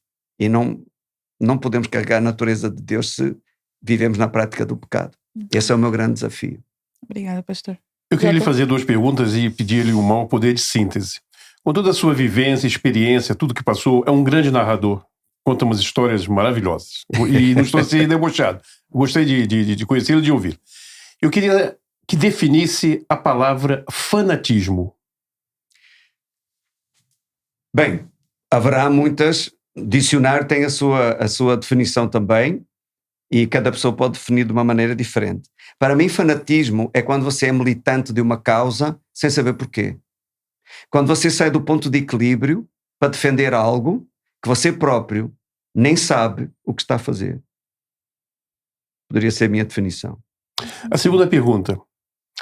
Há várias denominações, há vários pastores, há vários bispos. Aliás, é curioso ouvir um pastor a falar com sotaque português, porque a maior parte, ou a grande maioria, vem sempre do Brasil. Como é que o senhor, também com a sua experiência, com a sua visão, vê a ostentação de alguns pastores, de alguns bispos, que hoje nós assistimos na televisão, nas notícias, jatos particulares, imóveis fantásticos? Qual é a sua opinião sobre isso? Bem, é assim, eu não sou juiz de ninguém, nem ninguém me constituiu juiz de causa alheia. Eu tenho a minha postura. E tudo o que Deus criou para existir de forma equilibrada. a atmosfera, a vida só é possível porque a temperatura é equilibrada, a temperatura dos oceanos, até no nosso próprio corpo, a temperatura está em equilíbrio. Então, convivemos com um número sem fim de forças que o equilíbrio delas proporciona-nos a vida. Então, tudo que sai do equilíbrio sai do propósito de Deus. Prosperidade é bíblico. Deus é o autor das riquezas, não foi o diabo. Deus criou o ouro, Deus criou todas as riquezas. Até disse que na região do Éden o ouro era muito bom. Então, Deus vive numa cidade de ouro. Eu não estou a ver que quem vive numa cidade de ouro queira os seus filhos a viver na pobreza e a roer a côdea de há 3 dias atrás porque não tem mais nada para comer. Agora, prosperidade não é um fim, prosperidade é uma consequência.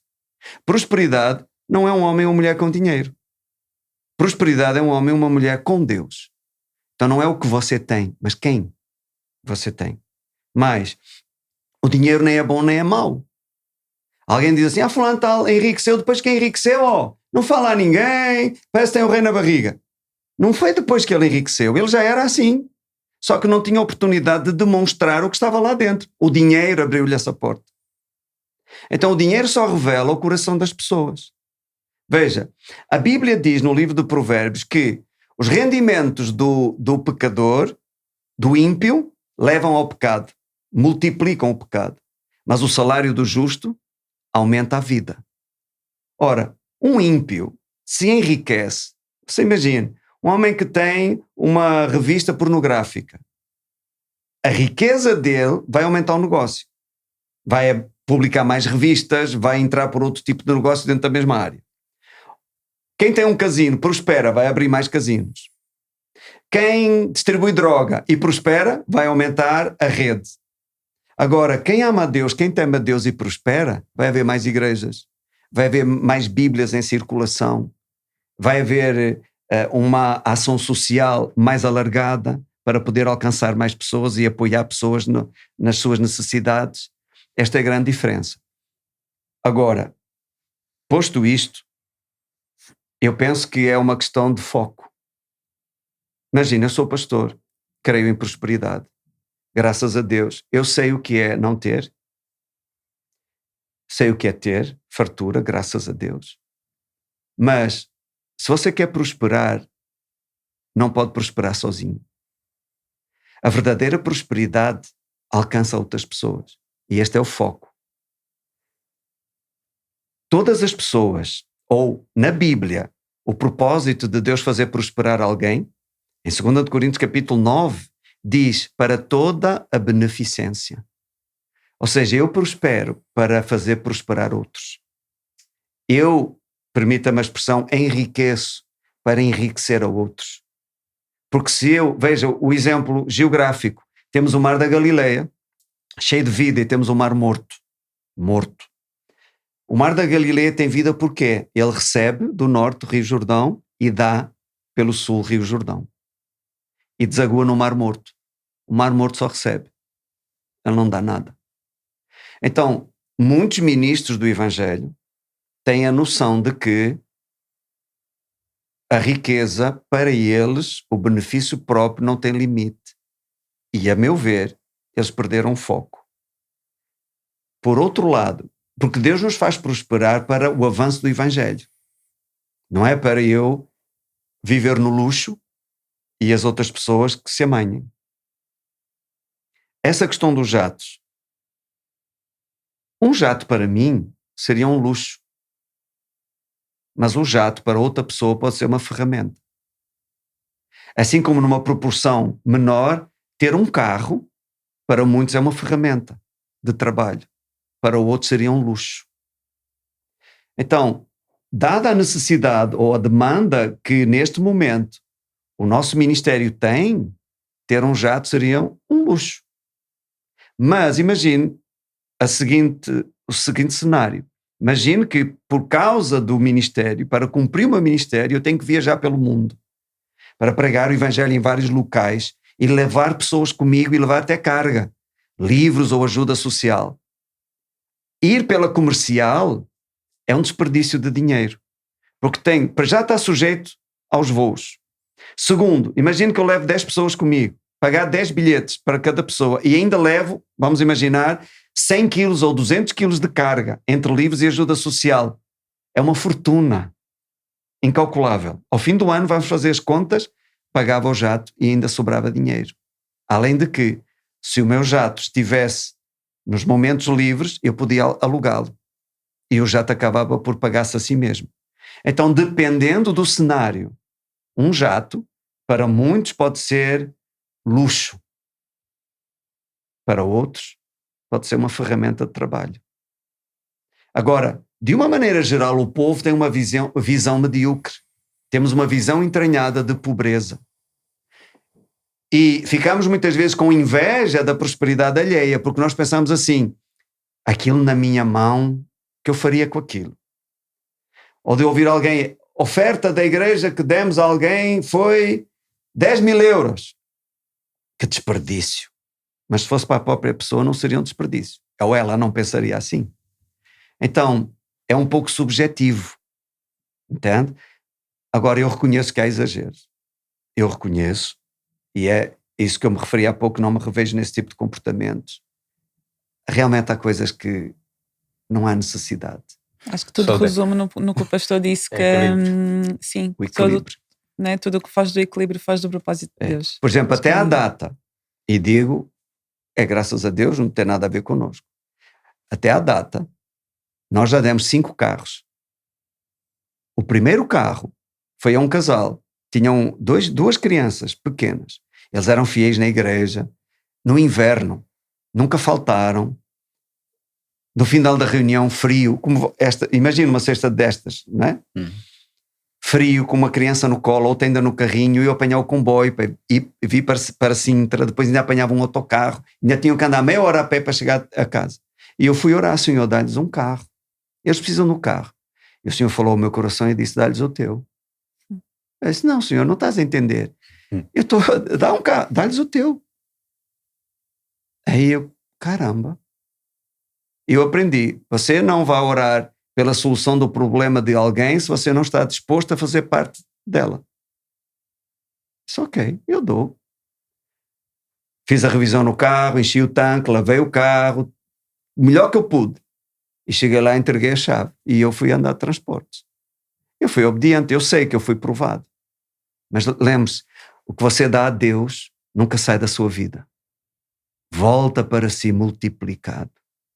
E aqui é que está a questão. Prosperidade bíblica é fruto de obediência. Não existe a doutrina da prosperidade, como muitos falam por aí, que falam muitas vezes do que não percebem.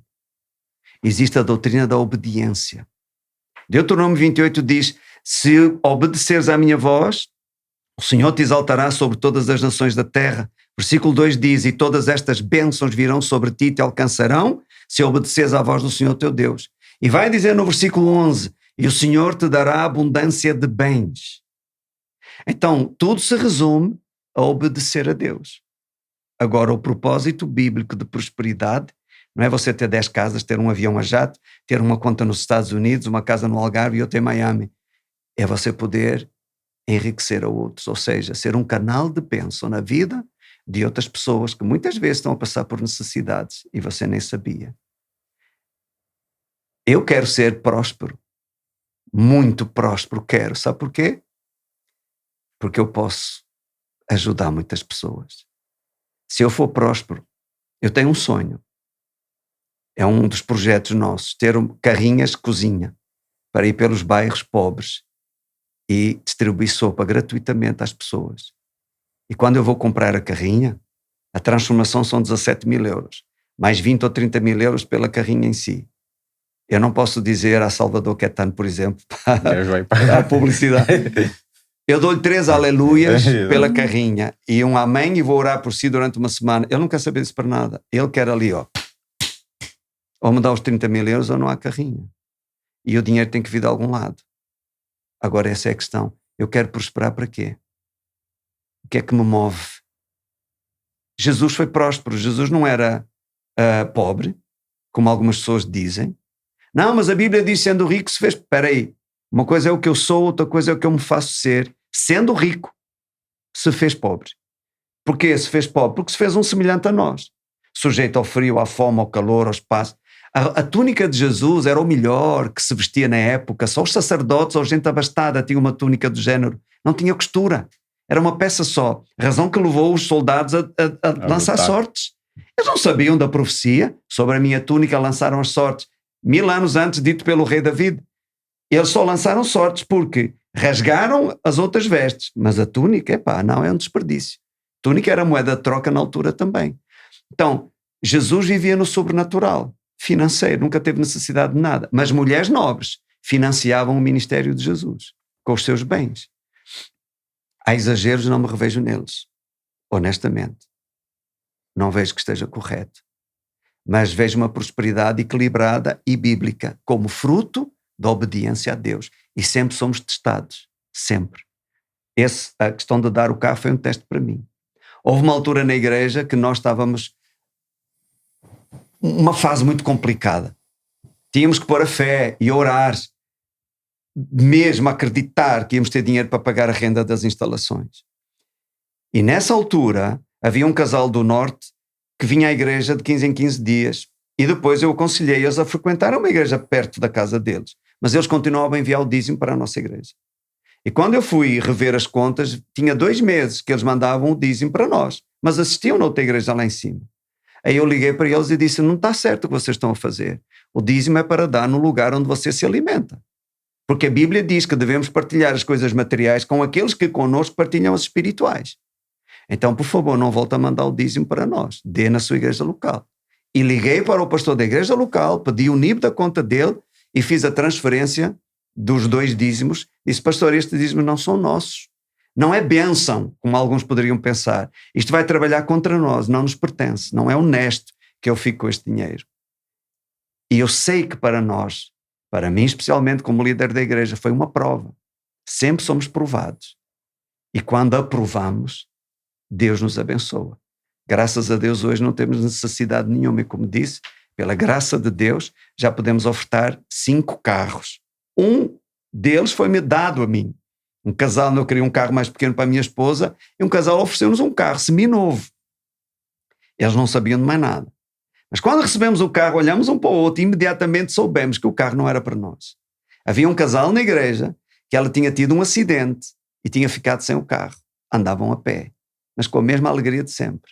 No nosso coração sabíamos este carro só veio parar à nossa mão como um canal para chegar às mãos daquele casal. Então enchemos o tanque, lavamos o carro, tudo direitinho, chamamos o casal, entregamos a chave e disse, olha, Jesus deu esse carro a vocês. Então, isto é uma alegria tão grande. Agora, como é que eu posso fazer isso se eu não tiver recursos? Um pobre não ajuda outro pobre, como um cego não guia o outro cego. Mas alguém com possibilidade, e tendo isso em conta, eu não prospero sozinho. A razão da minha prosperidade são outras pessoas. Não um mar morto. Não acaba em mim.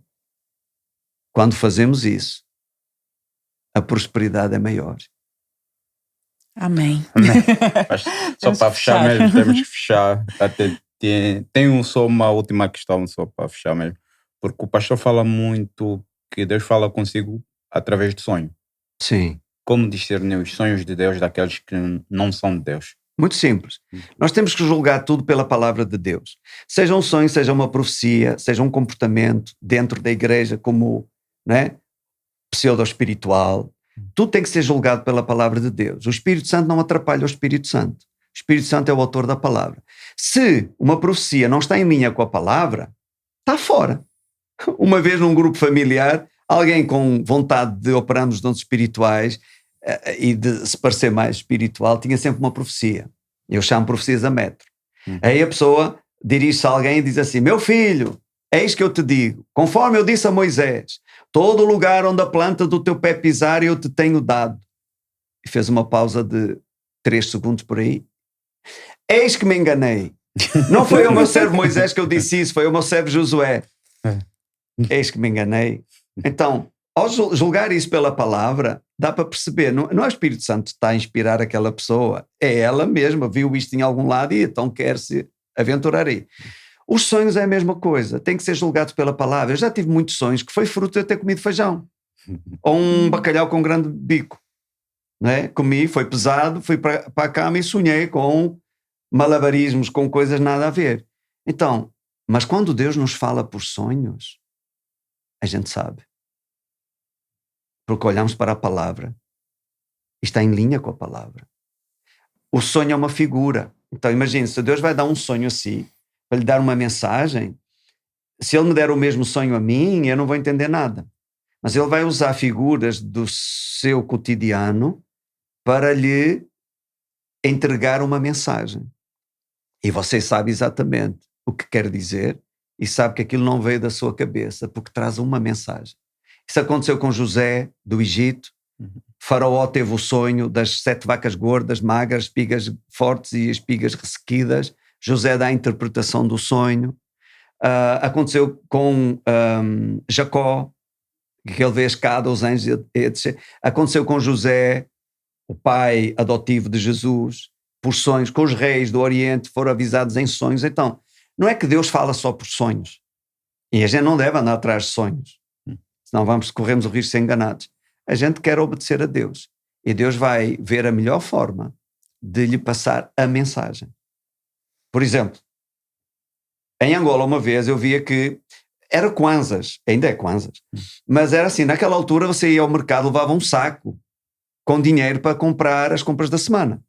Porque tinha desvalorizado imenso. Então, imagina o que é uma oferta de uma igreja de 10 mil pessoas. É sacos e sacos e sacos de Kwanzas. Então era durante a semana que se ia fazendo as contagens da oferta. Pronto. E eu reparava que desapareciam sacos.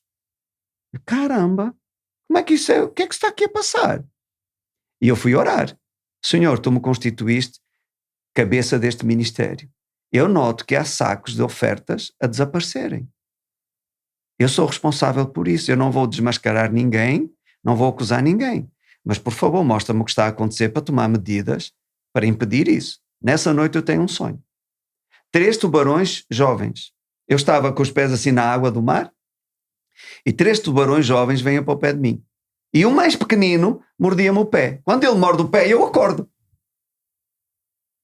Já sei o que é. Na casa onde nós estávamos, tínhamos os escritórios, eles tinham 3 filhos. O mais pequenino fazia o seguinte: nós guardávamos numa caixa de metal com um cadeado no meio, mas a caixa tinha 1,5 metros. Então as pontas tinham muita folga. Era o mais novo, os outros levantavam a tampa e o mais novo, com a mão fininha, metia e ia tirando. Pronto, eu não acusei ninguém, mas o pai descobriu, rapou-lhes o cabelo, deu-lhes uma tareia e ficaram de castigo não sei quanto tempo. Disseram, pastor, a gente devolve. Não tem como devolver, nem temos que sequer como saber o quanto é. Deixe estar assim e a partir daqui a gente toma outras medidas. Pronto, o sonho é uma mensagem divina. Nem todos os sonhos são, mas os que são, você sabe que Deus falou consigo, faz sentido a mensagem. Muitas vezes é coisas que ainda não aconteceram, outras vezes é rumos que você deve tomar ou coisas que você virá a fazer lá na frente. Pode ser um aviso, uma instrução, enfim. Bem, pastor. Mas está em linha sempre com a palavra de Deus. E como define a vida em uma palavra? Perdão, não percebi. Como define a vida em uma palavra? Uma aventura. Bem. Obrigado, pastor. Vamos só pedir então que olhe para esta câmara e apresente, deixe a pergunta para o próximo convidado.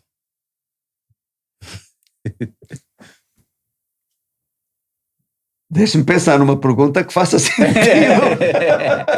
e ao mesmo tempo que lance um desafio, não é? Exato. Ok, bem, o meu nome é Augusto Souza, como já tive a oportunidade de dizer, eu e a minha esposa Sâmia Souza pastoreamos a igreja Zoe aqui em Lisboa, e a pergunta que eu deixo para o próximo convidado ou convidada é a seguinte: se tu soubesses que tens uma semana de vida, que tipo de vida seria a tua nesta última semana? Obrigada, pastor. Obrigado, pastor. Gosta Eu que de chocolate? agradeço. Chocolate? Sim. Gosto. Não Ok. devo, mas gosto. Pronto. Está abençoado. Muito obrigado. Nosso patrocinador ok. Chocolate Boutique Uau. e também Um beijinho à Cléo Carvalho Eventos, que também é a nossa patrocinadora aqui do podcast, e queremos agradecer muito a presença do pastor. Aprendi Eu que imenso, agradeço. aprendemos Quando o pastor imenso. fizer decorações lá na igreja, festas, Sim, festas casamentos. também. Temos a Cléo Carvalho Eventos também, que é a nossa patrocinadora e que pode ir lá decorar a igreja. Está muito E bem. queremos agradecer imenso. Foi um gosto para nós termos Ora, aqui a essa. presença do pastor. E Obrigado. temos a certeza que em casa também gostaram e aprenderam muito. Deus abençoe e até o próximo episódio. Malembe. Tchau, tchau. Malembe. Tchau.